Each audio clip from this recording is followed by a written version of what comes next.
Paralysis কথাটি শুনলে অনেকেই ভয় পেয়ে যায়, এটি স্বাভাবিক। হঠাৎ একটা সুস্থ মানুষ যে কোনো সময় প্যারালাইসিসগ্রস্ত বা পক্ষাঘাতগ্রস্ত হয়ে পড়তে পারে। মূল কারণ হচ্ছে স্ট্রোক।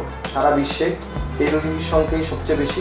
তাছাড়া বিভিন্ন অটোইমিউন ডিসঅর্ডার যেমন গুলিয়ান-বেরি সিনড্রোম, বিভিন্ন ভাইরাল ব্যাকটেরিয়াল ইনফেকশন, বিভিন্ন পোস্ট অপারেটিভ এবং ইনফেকশনের কারণে প্যারালাইসিস হয়ে যেতে পারে। বিভিন্ন নার্ভের রোগে প্যারালাইসিস হয়ে পড়তে পারে। রোড অ্যাক্সিডেন্ট, আঘাতজনিত trauma, brain tumour, spinal cord injury এবং ক্যান্সার জাতীয় সমস্যার মানুষ প্যারালাইসিস হয়ে পড়তে পারে।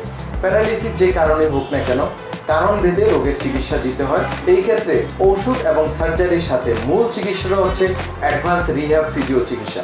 এই রোগীদেরকে সঠিক জায়গায় যদি নিয়মিত রিহ্যাব ফিজিও অ্যাডভান্স চিকিৎসা দেওয়া যায়, তাহলে রোগী আস্তে আস্তে দিন যত যাবে এই চিকিৎসার মাধ্যমে সে স্বাভাবিক জীবনে ফিরে আসে।